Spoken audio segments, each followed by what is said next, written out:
চিঠিতে তুমি কি লিখছো? খারাপ কিছু? না, তেমন কিছুই না, সাধারণ কয়েকটা কথা লিখছি। তাহলে কান্না করব কেন? তুমি তো একটা পাগলি, অল্পতে কান্না করে ফেলো, তাই বলছি। আচ্ছা যাই হোক, রেহানা, তুমি কি জানো আমার সবচেয়ে বেশি মন খারাপ কখন হয়? কখন? তোমার চোখের পানি দেখলে।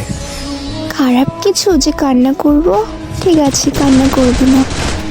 হাসান, তোমার কি মন খারাপ? না। আচ্ছা, একটা কথা বলবো, শুনবা? আচ্ছা শুনবো, বলো। আজ শেষবারের মতো সেই গানটা শোনাবা? শেষবার বলতেছো কেন? এরপর থেকে আমি আর শুনতে চাইবো না, তাই। কেন? আরে আজকের পর থেকে রেগুলার তুমি নতুন নতুন একটা করে গান শোনাবা। এক গান আর কতদিন ভালো লাগে বলো? ও আচ্ছা। হ্যাঁ, আর শোনো, কখনোই মন খারাপ করবা না, ঠিক আছে? মন খারাপ করবো কেন? না, এমনিতেই আর কি বললাম। তোমার কি হয়েছে আমাকে বলো প্লিজ। আরে পাগলি, তেমন কিছুই না। আচ্ছা ঠিক আছে, রাত অনেক হয়েছে, এখন ঘুমাও। আচ্ছা ঠিক আছে, তুমি ঘুমাও। আচ্ছা শোনো, বলো। অনেক ভালোবাসি তোমাকে। আমিও তোমাকে অনেক ভালোবাসি। পরদিন সকালে রেহানা তার বান্ধবীকে নিয়ে হাসানদের বাসায় যায়। যাওয়ার পরে দেখে বাসায় অনেক ভিড়, আর সাদা কাফনে জড়িয়ে কে জানে শুয়ে আছে। রেহানা জিজ্ঞেস করলো, এইটা কে? একটু পরে পাশ থেকে কে যেন উত্তর দিল, এটা হাসান, ও আর এই পৃথিবীতে নেই। এইটা শোনার পর রেহানা একটা চিৎকার দিয়ে ওইখানে জ্ঞান হারিয়ে ফেলে। টানা 3 ঘন্টা পর রেহানার জ্ঞান ফিরে সে আর কোনো কিছু না ভেবে ডাইরেক্ট হাসানের রুমে চলে যায়। যাওয়ার পরে ওর কথা অনুযায়ী একটা বক্স পাই। বক্সটা খোলার পরে ওখানে একটা চিঠি পাই। চিঠিটা পাওয়া মাত্র চিঠিটা খুলে পড়া শুরু করে। চিঠিতে লেখা ছিল, রেহানা, আমি জানি তুমি কান্না করতেছো, কান্না করো না প্লিজ। আচ্ছা রেহানা, তোমার কি মনে আছে তুমি একটা শাড়ি পছন্দ করছিলা? তোমার কি মনে আছে, লাল রঙের?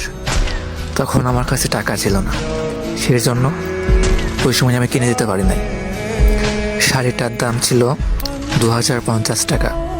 তখন আমার কাছে টাকা না থাকায় কিনতে পারি নাই। বাট কাল যখন আমার কাছে টাকা আসলো, হাতে টাকা পাইলাম, তখন তোমার সেই শাড়িটির কথা মনে পড়লো। কিন্তু যে দোকানে শাড়িটি পছন্দ করছিলা, সেই দোকানে অনেক খোঁজাখুঁজির পরেও শাড়িটি পেলাম না। পুরো মার্কেট খুঁজে অনেক কষ্টে সেই শাড়িটি পাইছি। পাওয়ার পরে দেখো, ওটা তোমার জন্য কিনে রেখে দিছি। দেখো বক্সের মধ্যে প্যাকেট করা আছে, নিচের দিকে হাত দাও, পাইবা। শাড়িটি কিন্তু পরবা তুমি। এখন তুমি নিশ্চয়ই ভাবতেছো যে আমি এতগুলো টাকা কোথায় পাইছি। আশরাফ খানকে তো তুমি চেনোই, তোমার বাবার পরিচিত উনি একটা নতুন ওষুধ তৈরি করছে।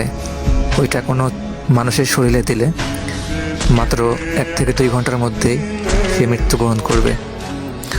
আর সে ওষুধটি পরীক্ষা করার জন্য একটি মানুষের বডি দরকার ছিল। সেই বডিটি আমি দিয়েছি, মনে করো না এমনি এমনি দিয়ে দিছি। আমাকে বলা হয়েছিল আমি যদি আমার বডিটা দিই তাহলে বিনিময়ে আমাকে 5 লক্ষ টাকা দিবে।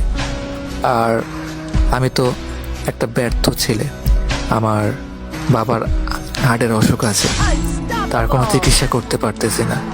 তার চিকিৎসার জন্য 2 লক্ষ টাকা লাগবে।